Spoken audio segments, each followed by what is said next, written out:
ना हाथ में माला है, ना मन में मंत्र चल रहा है, ना नाम चल रहा है, असंतुष्टता होती। किसके साथ तुम धोखा कर रहे हो? अपने साथ कर रहे हो। आज कोई टोकने वाला है, कल कोई टोकने वाला नहीं मिलेगा, कोई रोकने वाला नहीं मिलेगा, रौन देगी माया। विश्वास कीजिए, लाखों सर झुकाएंगे, लेकिन चूक जाओगे तो कोई तुम्हारा मुंह नहीं देखना चाहेगा। ध्यान रखना, ये संसार है। सही मार्ग पे चलोगे, भगवत भजन करोगे, बिस्तरे सब जग विमल कीरति साधु संगति ना टरे। नहीं तो ठेका नहीं लिया संसार ने तुम्हें सर झुकाने का। अगर आज सर झुका रहा हो, नाम जप और सही ढंग से नहीं चलोगे तो कल तुम्हारा कोई चेहरा नहीं देखना चाहेगा, तुम्हारी छवि उठाकर नाली में फेंक दी जाएगी। ये संसार है। होश में भगवान ने तुम्हें केवल विरक्त मार्ग, भगवत मार्ग दिया है भजन करने के लिए। रात दिन तुम्हारी आयु क्षीण हो रही, कमाई कर लो, जाना है प्रभु के पास। यहां की प्लानिंग है केवल धर्म पूर्ति के लिए सोचो, भगवत प्रसन्नता के लिए सोचो। मान जाओ मेरी बात। नहीं, बहुत बहुत इतिहास साक्षी हैं, बस प्लानिंगें ही चलती रहती। मन की मन में ही रह गई, कुछ कर नहीं पाए, और जो मन में रह गई वो आगे जन्म के विस्तार कर दिया। बड़े महापुरुष कह रहे हैं, टरी जाती है आयु रात दिन, रात दिन चला जा रहा है। काल करे सो आज कर, आज करे सो अब, पल में परलय होएगी, बहुरी करोगे कब। भजन के लिए अरे फिर कर लेंगे, और भोगों के लिए, विषय के लिए, प्रपंच के लिए अभी। उल्टा करो, जब भोगों के लिए मन लालायित हो तो आगे के लिए टाल दो, भजन के लिए अभी अभी अभी, इसी समय से। राधा राधा राधा। गही रही मीत रवि सुता को तट, अपनावेगी कुंवरी कृपा करी। श्री हरिवंश प्रसाद स्वामिनी, दय है उर आनंद विपुल भरी। अरे मित्र, तुम परम पावन यमुना के पुलिन पर आ गए हो तो बैठ करके खूब नाम जप करो, नाम कीर्तन करो, प्रभु की लीला गायन करो, तो कुंवरी किशोरी जी ये देख करके तुम्हें अपना लेंगी। जहां स्वामिनी जी ने अपनाया, तुम्हारे हृदय में आनंद स्रोत खुल जाएगा। हरिवंश प्रसाद से स्वामिनी जी तुम्हें अपने चरणारविंद का परम सुख प्रदान करेंगी। स्वामिनी जी के चरणों से प्रेम रस धारा बहती रहती है। आचार्य प्रसाद से, गुरुदेव प्रसाद से स्वामिनी जी कृपा करेंगी, संबंध का निर्वाह करती हैं वो, आपके हृदय में प्रेम जागृत कर देंगी। निर्दूषित करिवास रसिक जन, सदा संगरमी दृढ़ व्रत यह धरी। निर्दूषित, अगर हमारे अंदर रहनी दूषित रही तो धाम में रहते हुए अंतिम समय यहां शरीर छूटे कल्याण हो जाएगा, पर प्रिया प्रीतम के समीप पहुंचना, उनकी नित्य सेवा में पहुंचना ये दुर्लभ हो जाएगा। कह रहे कि कृपा से तुम्हें लाडली जी ने वृंदावन धाम का अगर वास दिया है तो रसिकों का संग भी दिया, तो निर्दूषित वास करो। निर्दूषित, हमसे कोई अपराध न बन जाए, हमसे कोई दोष न बन जाए। वैसे ये व्यवहार शून्य देश है, ये प्रेम मार्ग के पथिकों का है। यहां केवल प्रिया प्रीतम की प्राप्ति का लक्ष्य लेके आया जाता है, यहां केवल प्रिया प्रीतम की प्राप्ति का ही साधन किया जाता है। यहां केवल प्रिया प्रीतम अपने मानने वालों का यह देश है, अन्य कोई वृत्ति ही नहीं। निर्दूषित करिवास और रसिक जन संग सदा, दो बातें। अगर वृंदावन का वास मिला है तो निर्दूषित वास करो, कोई आपसे अपराध न बने, कोई दोष न बने, और सदैव रसिक जनों के संग में रहो, उनकी आज्ञा में रहो। तो ये दृढ़ व्रत क्या करेगा? प्रिया प्रीतम का संग प्रदान कर देगा। यह है साधन। वृंदावन का आश्रय वास स्वीकार किया, रसिक जनों का संग, तो अभंग प्रेम रंग प्रदान करने वाले प्रिया प्रीतम का संग प्राप्त हो जाएगा। वृंदावन हित रूप चिंतवत कुंजनि विचरी प्रेम सो उर्भरी। जहां आपके हृदय में एक बार प्रिया प्रीतम प्रकाशित हुए, ये कुंज निकुंजे इसी दृष्टि से आपको दिखाई देने लगेंगी, नवीन नवीन लीला रस में डूबे रहेंगे। पर निर्दूषित कर वास रसिक जन, रसिक जनों का संग तो फिर दुष्संग का त्याग, दुष्संग ना होने पावे। कल देवर्षि नारद जी के भक्ति सूत्र में दुष्संगः सर्वथैव त्याज्यः, सर्वथैव त्याज्यः, दुष्संग की पहचान तो कह रहे हैं जो शिष्णोदर परायण है, रसेंद्री के अच्छे अच्छे पदार्थ खाने के लिए जबान ललचाती है, जनेन्द्री भोग के लिए हर समय बावरे बने रहते हैं। शिष्णोदर परायण यद्यशद भी पथि पुनः शिष्णोदर कृतोद्यमैः आस्थितो रमते जंतुस्तमो विशति पूर्ववत् सत्यम शौचम दया मौनम बुद्धि श्रीर्यशः क्षमा समो दमो भगश्चेति यत्संगाद्याति संक्षयम तेषु शान्तेषु मूढ़ेषु खंडितात्म स्वसाधुषु संगम न कुर्याच्छोच्चेषु योषित क्रीडा मृगेषु च। जो मनुष्य संभोग प्रिय है और रसेंद्री के भोग पदार्थों से प्रियता रखता है, ऐसे नीच पुरुष का संग नहीं करना चाहिए। जो भगवान की भक्ति से रहित है, केवल शिष्ण और उदर परायण है, उनका संग नरकगामी बना देगा। भगवान मना कर रहे हैं। आस्थितो रमते जंतुस्तमो विशति पूर्ववतम। पूर्व में हम अनंत जन्मों में इन्हीं भोगों में फंसे रहे, आज हमें परमार्थ का मार्ग मिला है।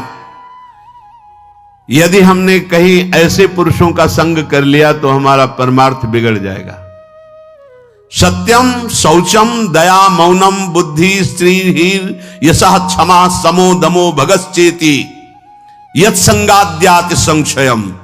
ऐसे दुष्ट संग से हमारे जीवन में सत्य का अभाव हो जाएगा।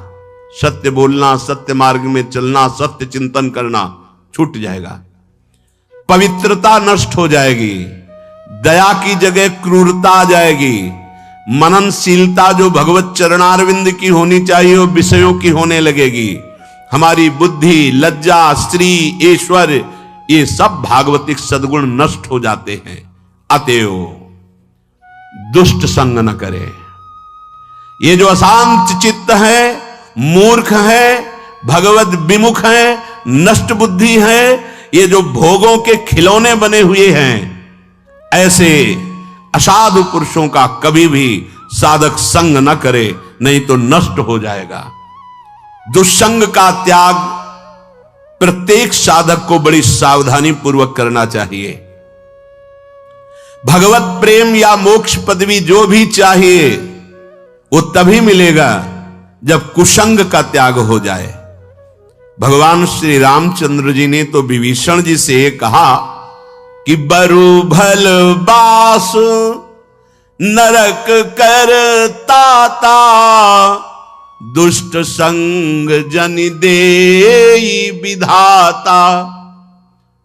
भगवान चाहे तो नरक का बास दे दे, अच्छा है, पर दुष्ट का संग ना मिले। नरक का बास क्यों अच्छा है?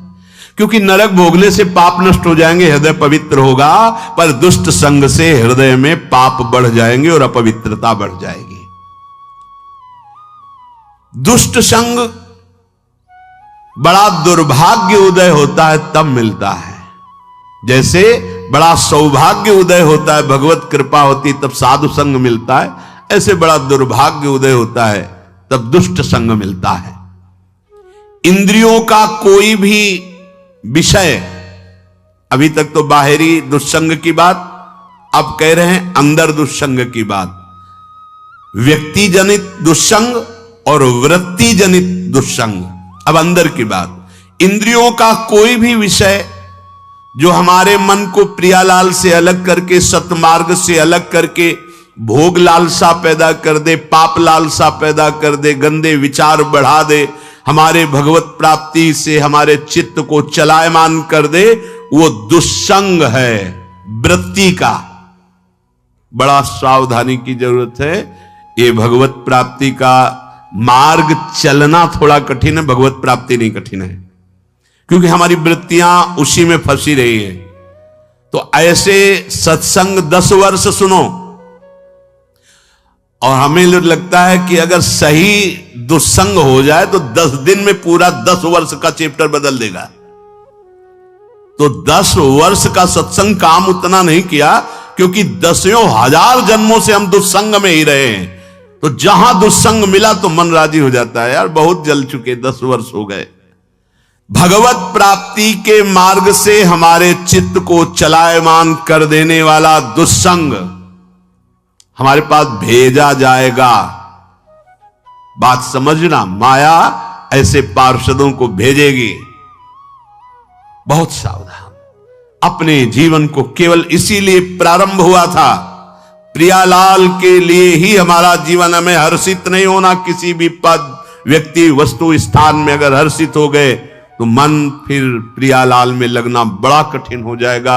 ये बालू का बांध है, एक बार फूटा तो दोबारा बनाना बड़ा मुश्किल है। सावधान। हमें ना कोई ऐसी चेतन वस्तु या जड़ वस्तु का दृश्य देखना है जो हमारे अंदर भोग वासना पैदा कर दे। जड़ के देखने से भी होता है क्या?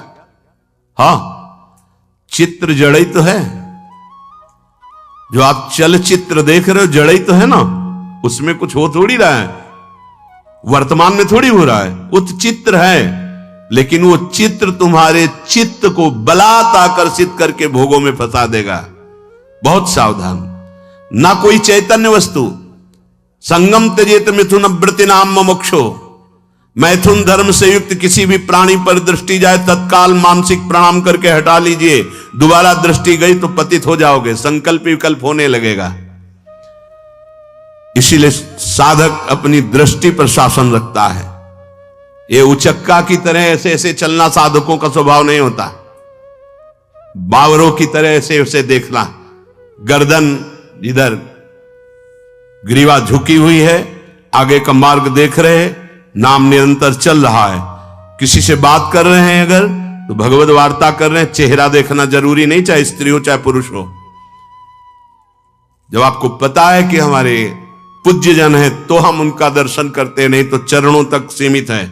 ऐसे बात की चल लिया, कोई भी रूप हमारे नेत्रों ने नहीं पकड़ा तो प्रियालाल के रूप में तन्मयता बढ़ेगी। बड़ी सावधानी से। एक नैमिषारण्य के संत भगवान थे, वो कभी नहीं देखते थे किसी की तरफ, बस ऐसे जैसे पूज्य श्री हरि बाबा ऐसी ही दृष्टि रहती। अगर बात करते तो उड़िया बाबा की तरफ देखकर बात करते थे, अन्यथा ऐसे रहते थे। कुछ तो महापुरुषों का हम अनुकरण करें। ऐसे जिधर मन आया जो मन आया देख रहे हैं। जैसे आप समझते हो कि सामने से नहीं देखेंगे, पीछे से देख ले। बात तो अपनी चित्तवृत्ति की है। अगर हमारी चित्तवृत्ति दूषित हो रही तो सामने और पीछे से क्या है, झरोखे से क्या है? हमें अपनी चित्तवृत्ति दूषित होने से बचाना है।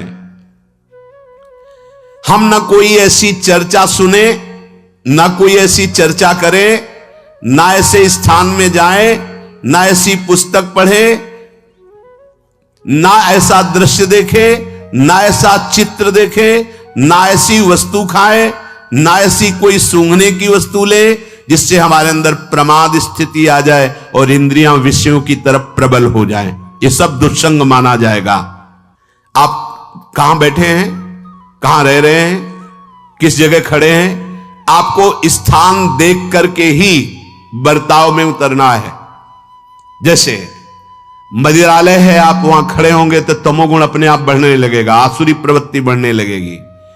ऐसे ऐसे यही समय है वृद्धावस्था और मृत्यु से, दुर्गति से अपने को बचा लो। बढ़िया समय है। जरा मरण मोक्षाय, हमारे ऊपर वृद्धावस्था का प्रभाव ना पड़े। बोले हमने तो बड़े बड़े भजनानंदियों के शरीर को वृद्ध होते देखा है। तो शरीर को बोल रहे हैं क्या? वो अपने पे बोल रहे हैं। इस शरीर की वृद्धावस्था का प्रभाव हमारे ऊपर न पड़े, इस शरीर की मृत्यु अवस्था का प्रभाव हमारे ऊपर न पड़े। हम सीधे देहाभिमानी तो हमारे से तात्पर्य शरीर में हो जाता है। हम स्वरूप की बात कर रहे हैं, शास्त्र स्वरूप की तरफ इंगित कर रहे हैं। जो मनुष्य मेरा आश्रय लेकर के मेरी प्राप्ति के लिए बताए गए सिद्धांतों के अनुसार प्रयत्न करता है, उसके उस प्रयत्न को देख करके हम उसको ब्रह्म स्थिति प्रदान कर देते हैं। प्रयत्न से नहीं मिला, पर प्रयास देख करके। जैसे यशोदा मैया लाला जी को बांधना चाहती हैं, भागी बांधने के लिए। अब लाला दौड़ रहे हैं, मैया पकड़ने की चेष्टा करती, प्रभु पीछे मुड़ मुड़ के देख रहे हैं, मैया के माथे पे पसीना आ गया, श्रमित हो रही, पर वो प्रयत्न नहीं छोड़ रहे। तो प्रभु स्वयं अपने को बंधा दिया। बस ऐसा ही करते हैं। जब उपासक हार नहीं मानता, हर कष्ट सहता है, किसी प्रलोभन में रुकता भी नहीं है, प्रयत्नशील रहता है भगवत प्राप्ति के लिए, तो प्रभु उसके प्रयत्न को देखकर द्रवित हो जाते हैं और अपने आप को प्रकाशित कर देते हैं। अगर हम प्रमाद स्थिति में रहेंगे तो असाधन होता रहेगा, तो असाधन अर्थात पाप, पाप होता रहेगा तो भजन में प्रवृत्ति ही नहीं होगी। पाप रहित जीवन ही दृढ़ भजन के योग्य होता है। बहुत सावधान रहना चाहिए, कोई भी असत क्रिया नहीं हो। बहुत बड़ा इनका दंड मिलता है, ये जीव जानते नहीं, अज्ञान की धरा में मनमानी आचरण करते रहते हैं। भयंकर गतियां, इन सब से हमें मुक्त होने का अवसर मिला है। जो मेरा आश्रय लेकर के मेरे द्वारा बताए हुए सिद्धांतों का, प्रभु ही संत रूप में, गुरुदेव के रूप में, शास्त्र के रूप में, ब्रह्म ऋषियों के रूप में हमें मार्ग बताते हैं, हम प्रयास करें, पूर्णता उनकी तरफ से हो। हम शरणागति का प्रयास कर रहे हैं, पूर्णता उनके हाथ में है। हम उनकी प्राप्ति का प्रयास कर रहे हैं, ये उनके हाथ की बात है। कब कैसे हमें मिलेंगे, कौन सी स्थिति देंगे, ये उनके ऊपर की बात। हमें उसका चिंतन नहीं करना, हमें ये चिंतन करना है कि आराध्य देव के सिवा और कुछ चिंतन ना होने पावे। उस ब्रह्म को, संपूर्ण अध्यात्म को और संपूर्ण कर्म को वो जान जाते हैं। जरा मरण मोक्षाय मामाश्रित यतन्तिते, ये वृद्धावस्था और ये मरण अवस्था, जीते जी मुक्ति प्राप्त करने के लिए मानव देह मिला है। अगर आप प्रयासरत रहे, जीवन में अनुभव आपको नहीं हुआ और कभी भगवद आश्रय छोड़कर आप इधर उधर भटके नहीं, तो आपका शरीर पूरा होते होते भगवान अनुभव करा देंगे। पीछे ऐसा वर्णन किया है स्वयं प्रभु ने कि उस समय मैं स्वयं आकर स्मृति रूप से उसके हृदय में जागृत हो जाता हूं, क्योंकि जीवन भर लड़खड़ाते हुए ही सही पर हमारी तरफ चलने का इसने प्रयास किया है। पर हमने महापुरुषों के मुख से सुना है कि जो उपासक बाल्यावस्था से ही भगवान के मार्ग में लगे हैं, उनको इस बात पर नहीं संतोष कर लेना चाहिए कि मरने के बाद भगवान मिलेंगे। नहीं, जीते जी अनुभव करना है। शरीर छूटने के पहले ही हमें शरीर छोड़कर वो स्थिति प्राप्त करनी है जो भागवती की स्थिति है, बिल्कुल सच्ची। ये शरीर ऐसे ही अनुभव होने लगता है जैसे कोट, शर्ट, बनियान। स्थूल शरीर कोट, सूक्ष्म शरीर शर्ट, कारण शरीर बनियान, लेकिन पहनने वाला अलग है। पहनने वाला न कोट है, न शर्ट है, न बनियान है, बिल्कुल अलग प्रतीत होने लगता है। अपना स्वरूप अपने आप से अनुभव में आता है, किसी इंद्रियों के द्वारा नहीं, किसी करण के द्वारा नहीं। अपने स्वरूप का अनुभव अपने स्वरूप से ही होता है, अपने से ही अपने का अनुभव होता है, इसमें किसी अन्य का सहयोग नहीं है। फिर ये साधना क्यों है? क्योंकि ये पवित्र हो जाएं। ये पवित्र हो जाएंगे तो अपने स्वरूप में लय हो जाएंगे, शांत हो जाएंगे। जैसे शांत जल में ही हम देख सकते हैं, ऐसे शांत अंतःकरण में ही सारे भावों का प्रादुर्भाव होता है। इसीलिए भक्ति में भावों में सबसे पहले रखा गया शांत भाव, फिर दास सख्य वात्सल्य कांता सहचरी आदि। शरीर की मृत्यु के पहले ही शरीर का राग नष्ट हो जाए, ये साधना की फलवृत्ति है। जो जीवन में साधना की है, अब शरीर से ऐसा नहीं कि जिसका शरीर राग खत्म हो जाता है उसे पीड़ा ही नहीं होती, ऐसा नहीं है। पीड़ा होती है पर परेशानी नहीं होती, दर्द है पर दुख नहीं है, व्याकुलता नहीं। क्यों हुआ ऐसा कष्ट, क्यों हे भगवान ये कष्ट, ऐसा कुछ नहीं होता। सहज में एक वृत्ति रहती भगवदाकार। अब यहां किसी ने पीटा तो दर्द होगा, क्यों पीटा, ये ठीक हो जाए, कोई वृत्ति ऐसी नहीं आएगी। जो शरीर में हो रहा है, सर्दी लग रही तो अगेंद्री में महसूस है कि हां सर्दी है, प्रावदुषा तो वस्त्र मिल गया ओढ़ लिया, नहीं मिला कोई आकांक्षा नहीं। ये स्थिति है, केवल बुद्धि से तर्कना से नहीं इसे समझा जा सकता, वो स्थिति है।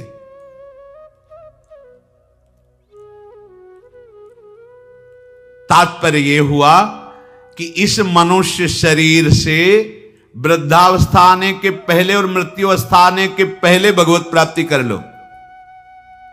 बात समझो, ये जो लोग भूले हुए हैं ना कि ये यौवन अवस्था भोगों के लिए है, बड़े बूढ़े शिक्षा देते हैं, अरे तुम तो अभी तुम्हारी तो खेलने खाने की उम्र, भजन की उम्र है तुम्हारी, तो उनसे पूछो जो उपदेश दे रहे खेल, तुम्हारी उम्र कौन सी है? तुम करते हो भजन, तुम भगवत चिंतन में रखते हो, पर वो वहां उत्तर देने की सामर्थ्य नहीं, इसलिए वो बोल नहीं पाते। नहीं, बड़े बुजुर्ग जैसे समझाते हैं तुम्हारी भजन करने की उम्र थोड़ी है, तो हे पूज्यवर आपकी उम्र कौन सी है और अब आप क्या कर रहे हैं? भजन कोई खेल खिलौना नहीं है। जब तक आपने पूर्वाभ्यास नहीं किया तो आपका भजन जीवन में आगे नहीं होने वाला।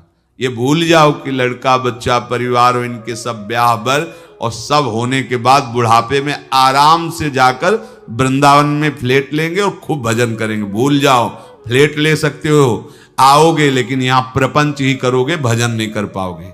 सत्संग में बैठोगे सो जाओगे, शब्द समझ में नहीं आएगा क्योंकि अभ्यास ही नहीं किया है।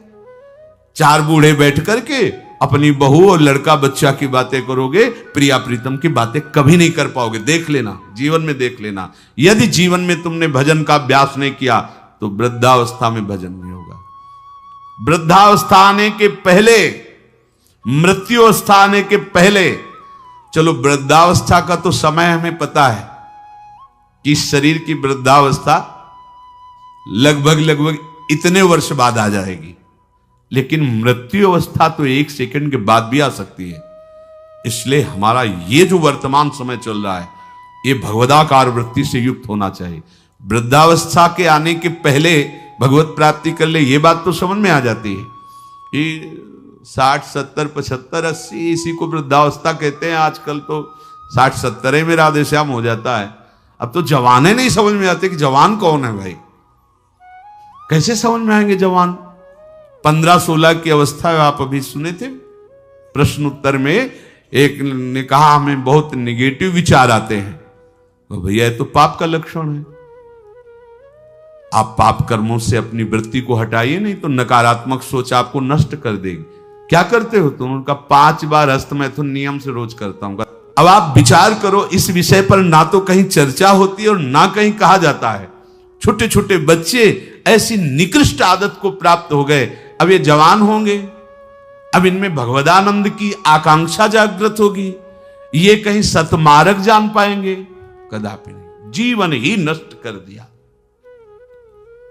शास्त्रीय सिद्धांत है, गुरुकुलों में इसीलिए बच्चों को रखा जाता था, चाहे राजा के हो चाहे प्रजा के हो।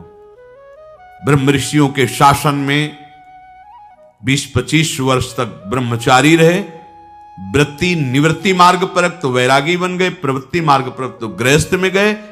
कुछ समय तक गृहस्थ में रहने के बाद स्वतः पूर्वाभ्यास ब्रह्मचर्य का उनका जागृत हो जाता और वो चौथी अवस्था तक भगवत साक्षात्कार कर ही लेते, क्योंकि नींव बड़ी मजबूत थी। अब छोटे छोटे बच्चे स्मार्ट मोबाइल, आचरण, गंदे दृश्य देख देख करके गंदे कर लेना, कैसे उनके अंदर ये बात आएगी कि वृद्धावस्था पहले भगवत प्राप्ति कर लें? जरूरत ही नहीं भगवत प्राप्ति की, उनको आकांक्षा ही नहीं, जानते ही नहीं भगवत प्राप्ति क्या है, क्यों करना चाहिए।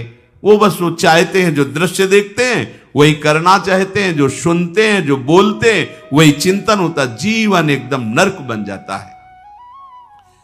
भगवत प्राप्ति की आकांक्षा उसके हृदय में होती है।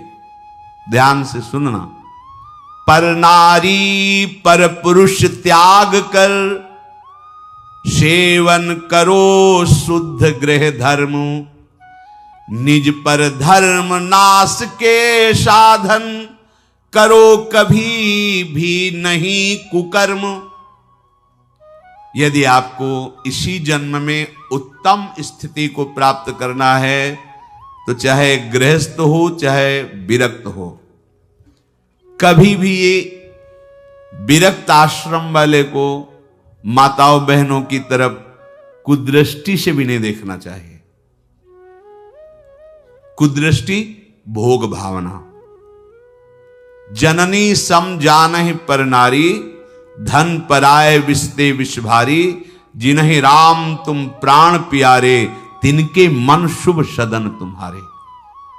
मातृवत पवित्र भाव, आपने को तो श्री जी की सखिया है, जैसे ललिता, विशाखा, चंपक, चित्रा, तुंग, विद्या, रंग देवी, इंद्रलेखा और सखी सुदेवी, सकल यूथ हित सेवी, ऐसे ही चराचर की जितनी शरीर में भावना हम पवित्र कर पाएंगे उतने दोष हमारा नष्ट हो जाएगा। ये जितनी स्त्री शरीरधारी, ये सब मेरी प्यारी जी की लाडली सहचरिया है, इनके चरणों में प्रणाम। बस जो चाहे आपन कल्याणा, सुजस सुमत शुभ गति शुभ नाना, सो परनार लीलार गोसाई, तजौ चौथ के चंद की नाई।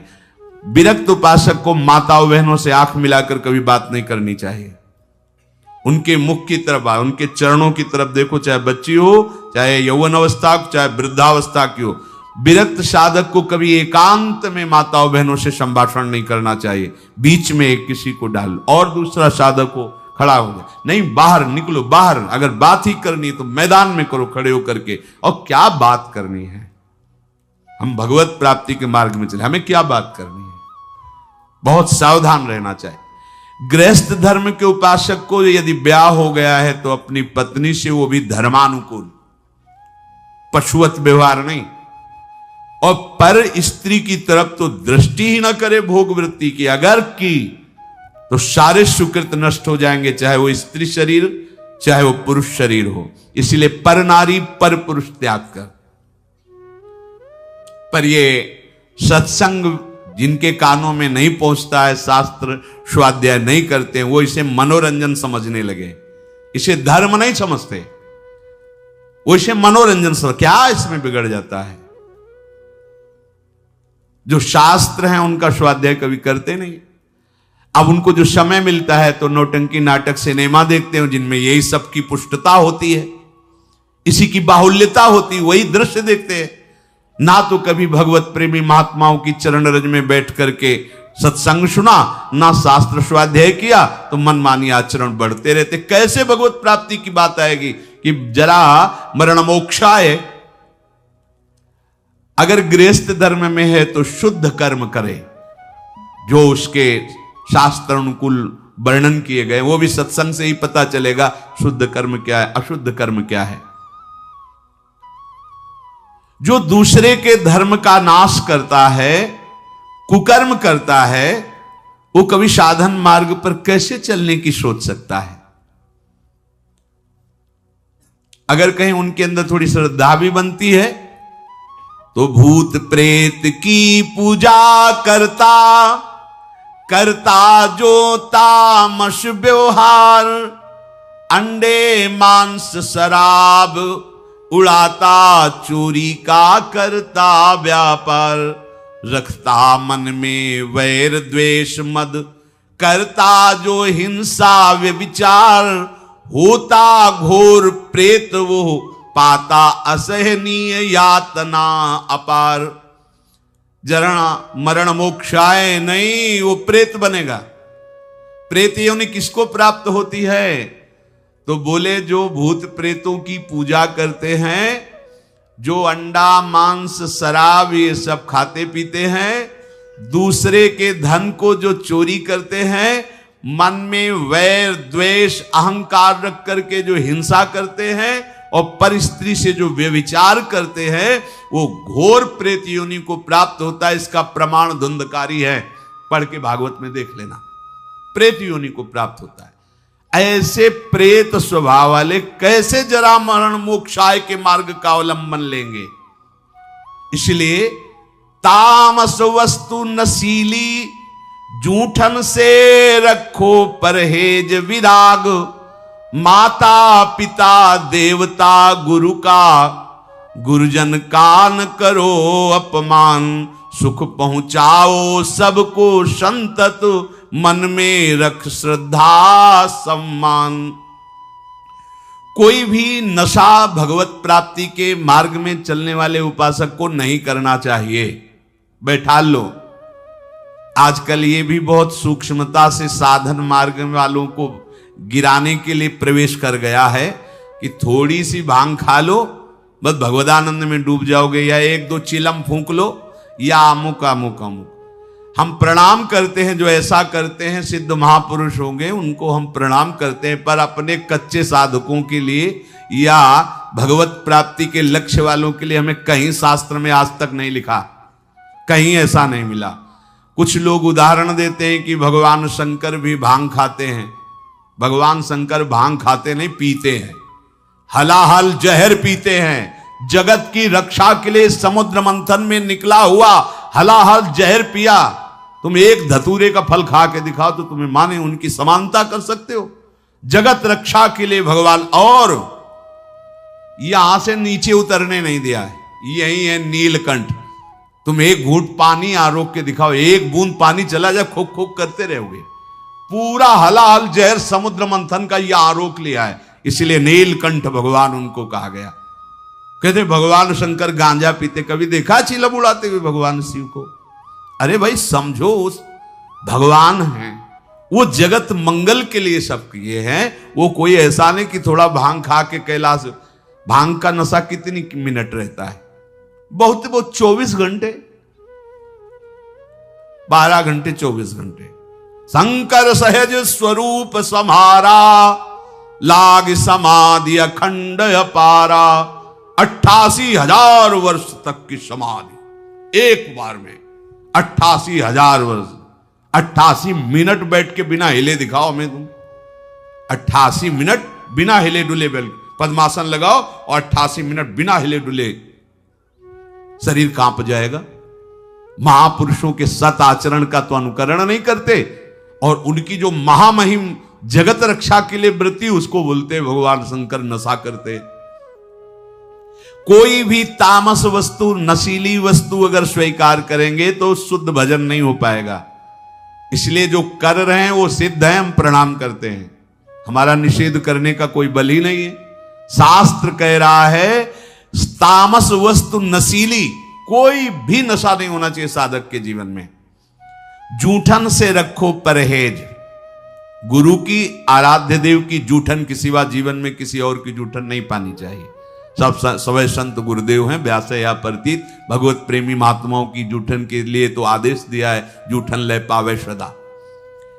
जो गृहस्थ में हैं, माता पिता वयो वृद्धों को भगवान का स्वरूप मानकर उनका आदर करे। बड़ा क्रूर स्वभाव होता जा रहा है। नवयुवक जन है, अपने वृद्ध माता पिता को कटु वचन बोलते हैं, यहां तक कि उनके ऊपर हाथ भी छोड़ देते, मारने पीटने तक पर। सोचो तुम्हारी गति क्या होगी।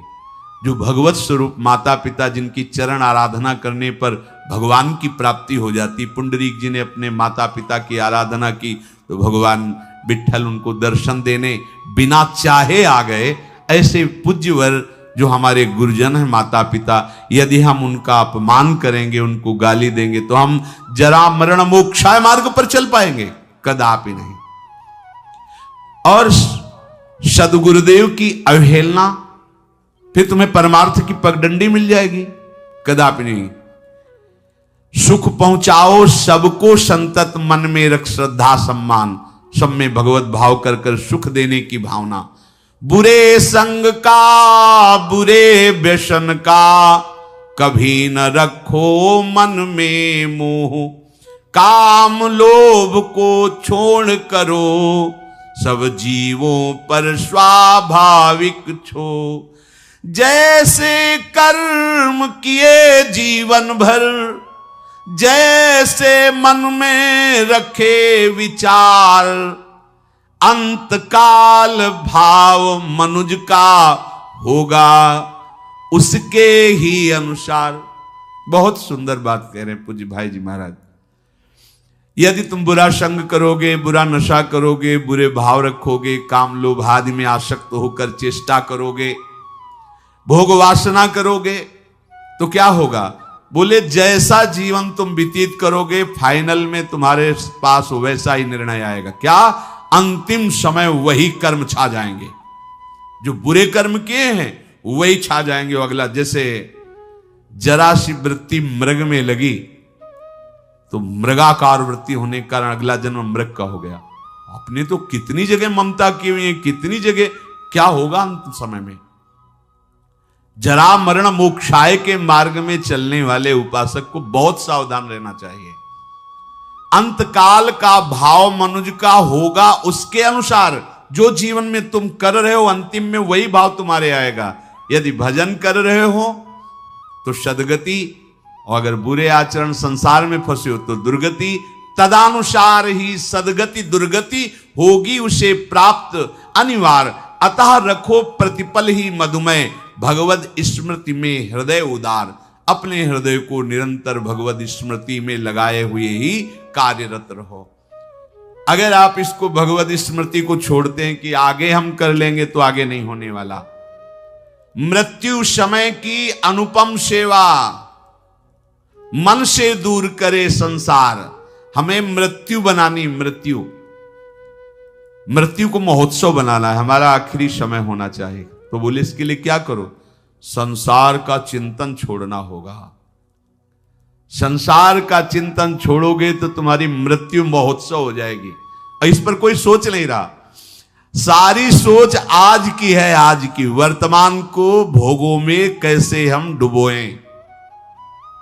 आज हमें अच्छा खाने को मिले, खूब हंसी मजाक करने को मिले, मन के अनुसार भोग भोगने को मिले, तो आज का दिन बढ़िया मंगल। कल क्या होगा देखा जाएगा। यह है मूढ़ता। उपासक क्या सोचता है? मेरा अंतिम समय बढ़िया जाए। क्या? प्राणनाथ प्रीतम के चिंतन में, उनके ध्यान में, पावन चरण रज का स्पर्श करते हुए हमारा शरीर छूटे, हम प्रियालाल को प्राप्त हों। भगवान कह रहे हैं जैसे भूत प्रकृति मोक्षम, संपूर्ण पंचभूत और प्रकृति इसके कार्य, अगर इनसे आप अपने को बचा लें तो जरा मरण मोक्षाय की पदवी पर आ जाएंगे। जरा और मृत्यु इन्हीं से होती है। किलसे? पंचभूत रचित शरीर और इनकी प्रकृति, इनकी क्रियाएं। बड़ा सूक्ष्म विषय है। जरा मरण से अभी तुम्हें मुक्ति मिल जाएगी यदि शरीर और शरीर की क्रियाओं से अपनापन हटा दो। बड़ा कठिन है। क्या करें? बहुत सरल है। ऐसे हो जाओ, आत्मसमर्पण कर दो आराध्य देव को। हम शरीर से दाग नहीं हटा पा रहे, इतना विवेक प्रबल नहीं हो रहा, क्रियाएं हम भगवतिक नहीं कर पा रहे, इतनी पवित्रता हृदय में नहीं। तो एक सिद्धांत देखो, शास्त्रों में बहुत कृपा करके वर्णन किया गया है। अनेक जन्मों की आदतों से, इस जन्म की आदतों से, संग से, अहंकार से, इंद्रियों से, वृत्तियों से जो कुछ भी हो रहा है, वो सब परम पुरुष आदि पुरुष प्रभु श्री हरि को समर्पित कर दो। आप भगवत प्राप्ति के मार्ग में अग्रसर हो जाए। इससे बढ़िया और बात क्या हो सकती है? ये करो ये न करो, ये नहीं, यत करोषि, जो भी कर रहे हो, ये तो सर्वाणि कर्माणि मयि सन्न्यस्य मत्पराहा, मेरे परायण होकर जो भी तुम्हारी क्रिया हो रही हो मेरे को अर्पित कर दो। यत करोषि, जो कर रहे हो कुछ तो करो, कोई सिद्धांत तो पकड़ लो। आज से नियम ले लो कि हमारा कोई भी 24 घंटे का समय भगवद अर्पित बिना हुए नहीं हम छोड़ेंगे उसे। अगर शयन में जा रहे हैं तो जागृत का पूरा हिसाब प्रभु के चरणों में दीजिए, और शयन के बाद जब जगिए तो पूरा शयन दीजिए प्रभु को। प्रभु 10 बजे सोए थे और अभी 1 बजे 2 बजे जो जगे, प्रभु ये समय आपके चरणों में समर्पित है। इसमें जो हम नींद में हुए या जो भी नाम जप किया, जो प्रभु आपके चरणों में। अब फिर सुबह जागृत में ये विचार करते रहो, ये क्रियाएं सब प्रभु की प्रसन्नता के लिए हो रही। नाम जप करते रहो, हर क्रिया प्रभु को अभी कुछ ही दिनों में आप देखना आपकी आध्यात्मिक विचार शक्ति बढ़ जाएगी, आपका विवेक पवित्र हो जाएगा। पर ये अभी 1-2 दिन करोगे फिर भूल जाओगे। भूलो नहीं, अगर भूलते रहोगे तो ज्यादा समय नहीं अपने लोगों के लिए पास। ये बहुत डींगे हाँकते हैं हम, अभी बड़ा समय। ब्रह्मा जी के देश में, ब्रह्मलोक में ऐसे कमल की पंखुड़ी में ऐसे छेदो तो अपने यहाँ का 1 वर्ष हो जाता है। अगर वो 80 बार ऐसे कर दिए तो हम गए 80 साल ही होगी वो तो उम्र, 60 70 80 85 कितनी उम्र है।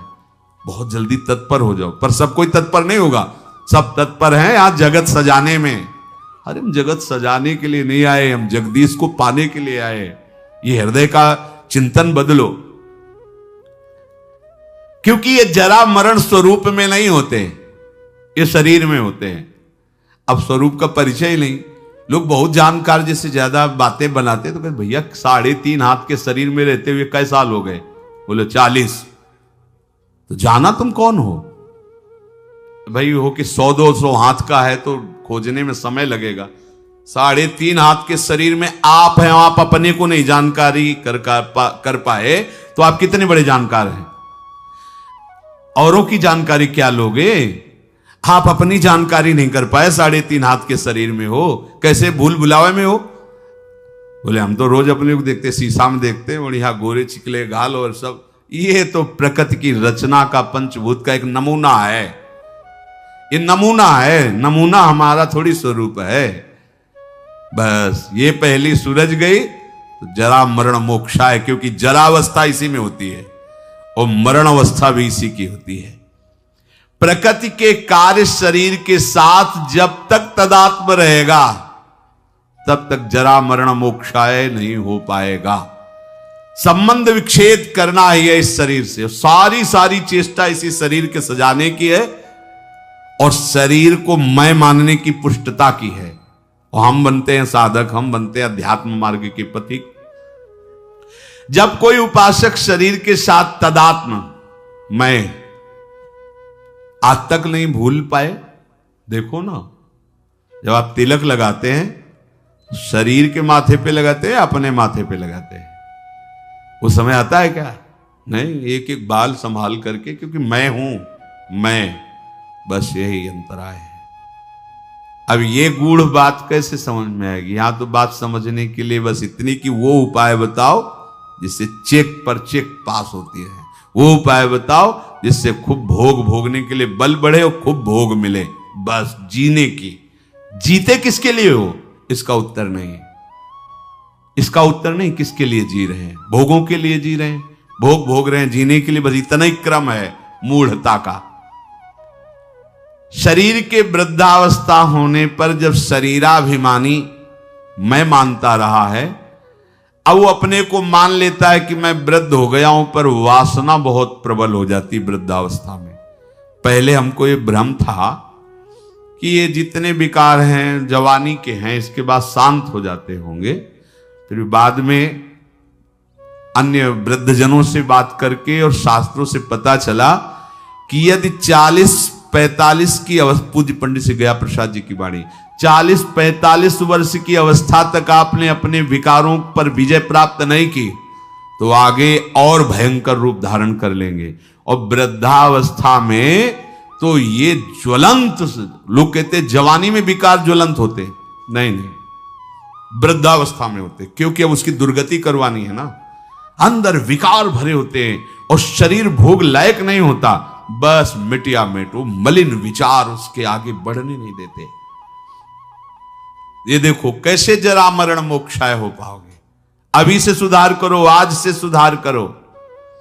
एक आए थे हितधाम में, वो आप लोग जानते हैं उनको, उन्होंने कहा कि हम विरक्त वेश लेना चाहते हैं।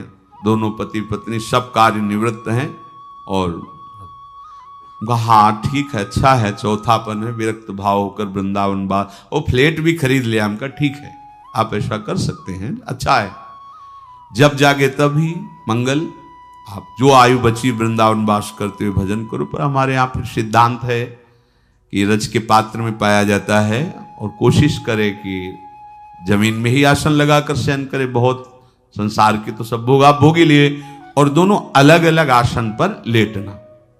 वो रुक गए, उनका अलग अलग आसनों पर।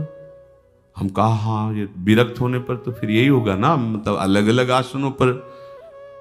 तो उन्होंने स्पष्ट कहा कि इनको फिर नींद नहीं आएगी तो हम विरक्ति नहीं ले पाएंगे, और नहीं ली।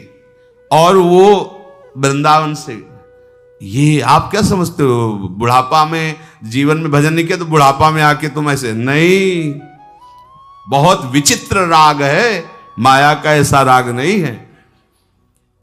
जो ये मैं मानता है कि शरीर मैं हूं, शरीर पे मेरापन टिका हुआ है, तो जन्म मृत्यु जरा व्याधि दुख दोषानुदर्शनम वो नहीं कर पाएगा।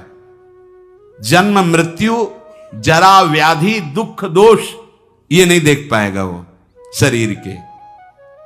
जन्म मृत्यु जरा व्याधि दुख रूप दोषों को देखना विवेकवानों का कार्य है। ये शरीर में बिल्कुल ममता नहीं रह जाती जब आप भगवत प्राप्ति का लक्ष्य करोगे। भगवत प्राप्ति का क्या, हमें लगता है अगर विशेष कोई कामना अपना जोर दे दे तो शरीर का प्यार खत्म हो जाता है। कोई कामना विशेष जोर दे दे, अपने स्वरूप में आ जाए कामना, तो फिर उसे कुछ याद नहीं रहता, मरना मंजूर है, लेकिन वो अपने लक्ष्य पर आगे बढ़ जाएगा। फिर भगवत प्राप्ति की कामना और शरीर का राग बना रहे, कैसे हो सकता है? इसका मतलब है अभी भगवत प्राप्ति की जलन नहीं हुई हृदय में, भगवत प्राप्ति की लालसा नहीं हुई। ये मैं मेरापन से मुक्त हो गए तो जरा मरण से मुक्त हो गए, क्योंकि शरीर के साथ माना हुआ संबंध बड़ा कठिन है त्यागना। तो इसे क्या करें, कैसे संबंध का त्यागे? हम नया संबंध बनाओ। क्या नया संबंध? अभी तक जितने संबंध बनाए उन सब संबंधों ने तुम्हें बांधा है। भगवान कपिल देव जी कहते हैं कि ये आसक्ति ही जगत के बंधन का कारण हुई, और हे मां, अगर यही आसक्ति भगवत प्रेमी महात्माओं से हो जाए तो मोक्ष का खुला हुआ द्वार है। हमें संबंधों ने ही बांधा है, शरीर संबंध, शरीर संबंधी भोग, शरीर संबंधी रिश्ते नाते। अब हम एक संबंध और प्रकट करते हैं, अपने आत्मस्वरूप गुरुदेव का। मन वचन कर्म से हम आचार्य और गुरुदेव की शरण में होते हैं। अब ये जीवन यंत्रवत वैसे ही चलेगा जैसा आदेश होगा, खत्म खेल। देह भाव कब नष्ट हो गया आपको पता नहीं चलेगा। जिन वैराग्य की सीढ़ियों को लांघना विवेक के द्वारा बहुत कठिन पड़ता, बड़ा लंबा समय जाता, छोटी छोटी अवस्था में कोई ज्ञान नहीं है, उन वैराग्य की सीढ़ियों को आगे लांघते हुए निकल गए गुरु कृपा पात्र जन। हम अगर ये संबंध मान ले, प्रथम से वह गुरु के चरण, जिन या धर्म कहो सब करन, नाम प्रताप बताइयो।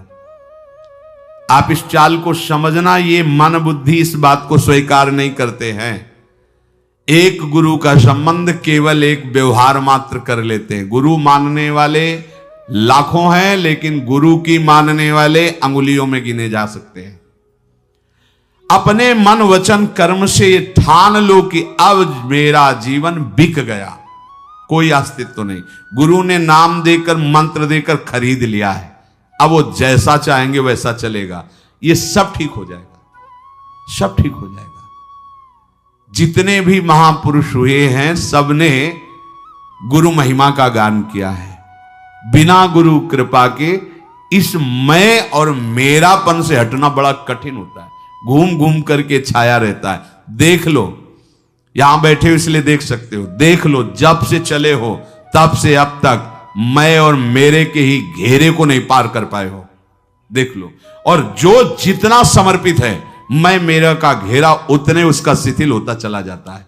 ये आत्मसमर्पण से सब ठीक हो जाएगा। हमारा प्रगट में शासन चाहिए, क्योंकि छवि तुम्हारे घर में विराजमान हो, कभी तुम्हें डांटी क्या? तुम्हारा जैसा मन आवे छवि के सामने करो, कर सकते हो। प्रगट में गुरु के सामने एक भी चेष्टा अगर प्रतिकूल की तो डांट पड़ जाएगी, सभा में तुम्हें गलती माननी पड़ेगी। लेकिन छवि के सामने यद्यपि वो वहीं भी विराजमान है, पर आपकी वृत्ति सुधरने के लिए छवि से काम नहीं चलेगा। प्रगट में चाहिए जो हमें दुलार भी करे और हमें शासन भी करे, और हम यंत्रवत चले, बस भगवत प्राप्ति हो गई। ऐसा ना होता तो भगवान श्री कृष्णचंद्र जो नीचे बैठते, संदीपनी जी ऊपर बैठते हैं। संदीपनी जी कौन है? बोले भगवान के गुरु हैं। क्या पढ़ा रहे हैं? बोले वेद पढ़ा रहे हैं। वेद कौन है? बोले भगवान के श्वासों से निकले हैं। जाकी श्वास वेद श्रुति चारी, सो हरि पढ़े ये अचरज भारी। संदीपनी जी के गुरुदेव भगवान कुछ समय के लिए विक्षिप्त का स्वांग किया, पागल जैसे। जितने शिष्य थे सब भाग खड़े हुए हैं, लवशंका फेंक रहे हैं, थूक रहे हैं, मार रहे हैं, ऐसा मनो पागल हो गए। ऐसा काफी समय तक ये उन्माद स्थिति रही उनकी। एक दिन शांत भाव में हुए तो देखा संदीपनी जी ही केवल पास में, तो उनका बेटा और सब कहां गए? बोले गुरुजी वो तो अपने घर चले गए। क्यों? क्योंकि आपकी चेष्टा ऐसी प्रतिकूल होती थी, मारना, थूकना, पेशाब फेंक देना, ऐसा, तो लोग तो सब और तुम क्यों नहीं गए? बोले गुरुजी फिर आपको भोग कौन लगाता, आपका स्नान कौन कराता, बस। तो क्या हमारी प्रतिकूल चेष्टा तुम्हारे प्रति नहीं हुई? गुरुजी अब हमारा जीवन ही नहीं है, वो जीवन तो आपका जीवन है। अब जैसा आप हो, तो हमें कुछ इसलिए बुरा नहीं लगा कि ना मेरा तन है, ना मेरा मन है, ना मेरा प्राण है। हमने तो आपके चरणों में समर्पित कर दिया। अब आप चाहे मारो या दुलार करो, इससे मुझे कोई मतलब नहीं, क्योंकि ये जीवन आपका है। आंसू आ गए गुरुदेव के, हृदय से लगाए। और बेटा, जिस परब्रह्म की उपासना हमने की, उपासना के बल से जिसका साक्षात्कार किया, वही ब्रह्म तुम्हारा शिष्य बनेगा करके। वही संदीपनी जी ऊंचे आसन पर बैठे और जगत गुरु भगवान श्री कृष्ण हाथ जोड़े नीचे बैठे, उनकी आज्ञा का पालन कर रहे हैं। चाहे शिव विरंच सम होई, गुरु बिनु भवनिधि तरे न कोई। क्यों? क्योंकि ज्ञान हो सकता है तुम्हें, चतुराई आ सकती है तुम्हें, लेकिन अहम की वृत्ति का नाश समर्पण से ही होता है। वो जब समर्पित हो गए, अब जैसे कह रहे हो वैसे हम चल रहे हैं। हम तो कुछ कर नहीं रहे, जो करवा रहे हैं, जैसे चला रहे हैं। अहम खत्म, दैन्यता तो मैं मेरापन गया। यही है बंधन का कारण, मैं और मेरा, अपना अस्तित्व, अपना अलग भाव। देह की सीमा में जब तक हम बंधे तब तक महात्मा नहीं हो सकते। महात्मा का सर्वात्म भाव होता, सर्वात्म भाव। सब रूपों में मेरे आराध्य देव, या सब रूपों में मैं। ब्रह्मज्ञानी सब रूपों में मैं, भक्त सब रूपों में आराध्य देव। मामाश्रित यतन्तिते, जिसने मेरा आश्रय ले लिया, मेरे आश्रित होकर जब मैं साधन कराता हूं तो अभिमान नहीं होता।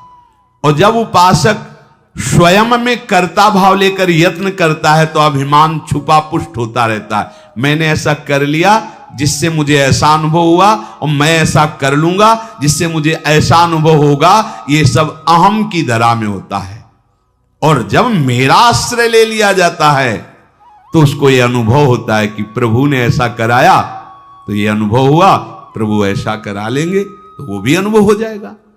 उसके जीवन में सावधानी ये रहे कि आलस्य और प्रमाद ना आने लगे कि भगवान की कृपा से सब हो जाएगा तो भजन करने की जरूरत क्या है, गुरु कृपा से सब हो जाएगा, अब भजन करने की जरूरत नहीं। अच्छा चलो ठीक, तो फिर प्रमाद करके अन्य जो असाधन है वो भी करने की तुम्हारी रुचि नहीं होनी चाहिए। पक्का समझो बस इसी से हो जाएगा। पर होता क्या है, हम ये तो कह देते हैं कि भगवत कृपा से सब हो जाएगा, ये छोड़ दिया यहां और करने लगते हैं असाधन, फिर भगवत कृपा कैसे आप पर जागृत होगी। सच्ची कह रहे हैं, ये स्थिति छोटी मोटी नहीं कि आज से हम कुछ नहीं करेंगे। झांक के देख लीजिए, ये बहुत बड़ी परमहंस स्थिति है। कुछ नहीं, न शुभ ना अशुभ, न सत ना असत, ये साधारण है। कह देते कि सब भगवान की कृपा से हो जाएगा। हां ठीक है, बहुत बड़ी बात है ये, पर आप अब अपने शरीर और मन को प्रकृति में लगाएं, भोगों में लगाएं और फिर कृपा का आश्रय, गलत बात। इसीलिए कृपा पात्र वही है जो मन बुद्धि चित्त अहम पूरी चेष्टाएं जिनका आश्रय लिया उनमें लगा दिया जाए, उनके बल से ये लग जाएंगे। जो नित्य निरंतर प्रभु का चिंतन करता है, प्रभु का आश्रय लेकर के, तो उसका शरीराभिमान नष्ट हो जाता है, उसका कर्ता भाव नष्ट हो जाता है, स्थायी भाव उसके हृदय में आ जाता है भजन का। अभी अस्थाई है, थोड़ी देर भजन हुआ, थोड़ी देर विषय चिंतन हुआ, थोड़ी देर प्रभु अच्छे लगे, थोड़ी देर संसार अच्छा लगा।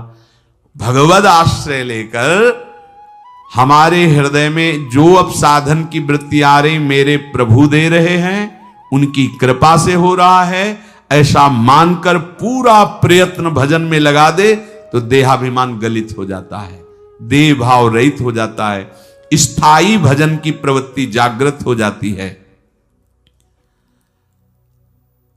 अगर अहम है तो साधना करने पर उसको भगवत प्राप्ति नहीं होती, क्योंकि अहम ही मूल है।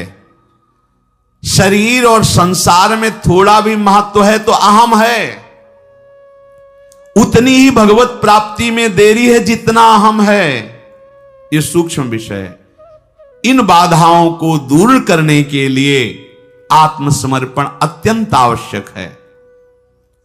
संसार की स्वतंत्र सत्ता नहीं है, शरीर की स्वतंत्र सत्ता नहीं है। विचार करो, ये जो हमें सौभाग्य मिला है, यह हेतु की कृपा है आराध्य देव की। न जाने कौन से गुण पर दया निधि रीझ जाते हैं। कोई भी एक ऐसा दावा नहीं जिसमें हम ये पेश कर सके कि हम वृंदावन धाम के वास के अधिकारी, हम प्रिया प्रीतम के चरणारविंद की सेवा के अधिकारी, या हम निरंतर भजन करने के अधिकारी। मन सदैव विषय वासना देह भाव को लेकर के बस सुख भोगने की वृत्ति में लगा हुआ है। इंद्रियां सुखों की खोज कर रही, बुद्धि पार्थिव सुख का निश्चय कर रही, अहंकार देह भाव से युक्त हो रहा है। मलिनता ही मलिनता, अध्यात्म का कहीं भी स्थान इस मन में नहीं दिखाई दे रहा। पर कृपा है, बस इस कृपा का आदर कर लीजिए। इस कृपा का आदर करना, जो हमें सौभाग्य मिला है, एक एक मिनट, एक एक सेकेंड हम केवल अपने प्रभु के चिंतन का प्रयास करें। ये प्रयास देखकर ही प्रभु रीझ जाते हैं। हम उनके समीप श्रीअंग की सेवा तो बात दूर रही, किसी एक अंग का हम ध्यान करने के भी अधिकारी नहीं। क्योंकि मुनिमन ध्यान धरत नहीं पावत। मुनि जो वेद शास्त्रों के मंत्रों का मनन करते हुए पूर्ण धर्म से चलते, उन्हें मुनि कहते हैं। मुनिमन ध्यान धरत नहीं पावत। अपनी सामर्थ्य कहां है कि उनको हम ध्यान में भी देख सके। फिर श्रीअंग के समीप उनकी सेवा का अधिकारी हो तो अत्यंत दुर्लभ। तो कैसे प्राप्त हो जाता है? बस प्रयास। हमारा जो प्रयास है, हमारी जो चेतना शक्ति के द्वारा चेष्टाएं हो रही हैं, उनमें त्रुटि नहीं होनी चाहिए। प्रयास हमारा भगवत रिझाने का हो। फिर बलात् हमारे ऊपर जो आक्रमण कर रहे हैं, काम, क्रोध, लोभ, मोह, मद, मत्सर अंतःकरण में, उसे प्रियालाल क्षमा कर देते हैं। बहुत कृपालु हैं। हमारा प्रयास प्रियालाल की तरफ है। त्रुटियां हमसे हो रही, पर वो मिल जाएंगे। इस प्रयास को देखकर कि मेरी दुरंत माया, वो खुद जानते, मम माया दुरत्या, फिर भी ये मेरे लिए प्रयासरत है। ये आंतरिक बात कह रहा हूं आपको। सिद्धांत में तो एक एक सेकंड के समय और चेष्टा का हिसाब होता है।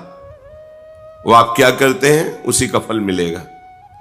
लेकिन शरणागति में प्रियालाल के चरणों का आश्रय ले लिया, वहां की बात कह रहा हूं।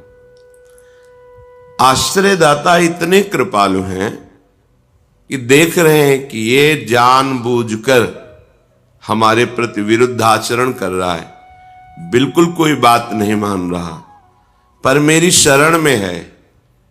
धक्का खा करके, नाना प्रकार के अपमान सहकर, प्रतिकूलता दिला करके उसको सही रास्ते लाएंगे। शाम दाम और दंड भेद से सीधे रास्ते लाऊं, नकली से बनाऊं असली, भगत मेरे मुकुटमणि। प्रभु का ऐसा प्रभाव है। वो प्रभाव अगर काम न करे तो अपने लोग परमार्थ में चल ही नहीं सकते। पर कहीं वो यदि प्रयासरत है शरणागत होकर कि मेरे द्वारा कभी कोई आराध्य देव के प्रतिकूल आचरण बने ही नहीं, फिर भी बन जाता है। ये बात दूसरी हो गई। अब तो अगर समुद्रवत अपराध बन जाए तो भी हमारी प्रियाजू उसे मानती नहीं कि अपराध क्या है। और राई के सम थोड़ा भजन बन जाए तो उसे सुमेरु पर्वत के समान मान, बहुत भजन, बहुत मेरी सेवा करता है, मेरी स्वामिनी का स्वभाव ऐसा है। आंतरिक प्रयास में हमारी शिथिलता और निराशा नहीं होनी चाहिए। आप शरणागत हैं, आपको जितना विवेक मिला है, जितनी सामर्थ्य मिली, बस उससे ज्यादा की आकांक्षा नहीं है। जितना समय मिला है, जितनी सामर्थ्य मिली, जितनी बुद्धि मिली है, उसके अनुसार आप जो सुन रहे हैं उस पे चलने का प्रयास कीजिए। सफलता असफलता हमारे हाथ की बात नहीं। कर्मण्येवाधिकारस्ते, हमारा अधिकार केवल प्रयत्न में है।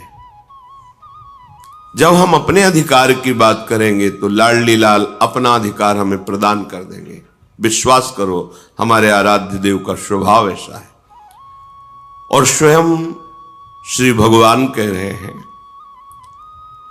कि मेरे प्रेम प्राप्ति का रहस्य मेरे समीप रहना नहीं है। श्रवणात् दर्शनात् ध्यानान् मयि भावोऽनुकीर्तनात् न तथा सन्निकर्षेण प्रतियात ततो गृहान्। गोपीजनों से कह रहे, यही बात ब्राह्मण पत्नियों से भी कहा कि देखो, मेरे समीप रहने से वैसा प्रेम प्राप्त नहीं हो सकता जैसा श्रवणात्, मेरी लीला कथा सुनने से प्राप्त होता है। भगवान साधन बता रहे हैं कि इस पर प्रयत्नशील रहो तो तुम मुझे प्राप्त कर लोगे। श्रवणात् दर्शनात् ध्यानान् मयि भावोनुकीर्तनात्, इतने में ही हमारा समय पूरी दिनचर्या का जाना चाहिए।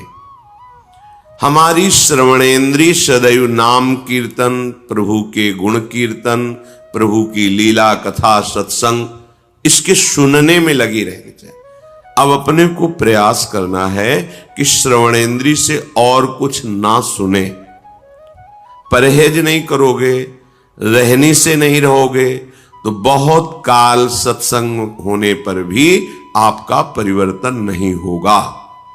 क्योंकि आप अपना परिवर्तन करना नहीं चाहते, तो कोई आपका परिवर्तन नहीं कर सकता। आप में जो ऊर्जा शक्ति है, चैतन्य शक्ति है, क्रिया शक्ति है, श्रवणाद, अपनी श्रवणेंद्रिय को बस इतने पे सीमित कर लीजिए। प्रभु की चर्चा, प्रभु के भक्तों की चर्चा, उनकी लीला कथा, सिद्धांत, सत्संग, नाम कीर्तन, यही हमारी श्रवणेंद्रिय सुने। भगवान आदेश कर रहे हैं कि मेरा निश्चित प्रेम प्रकट हो जाएगा।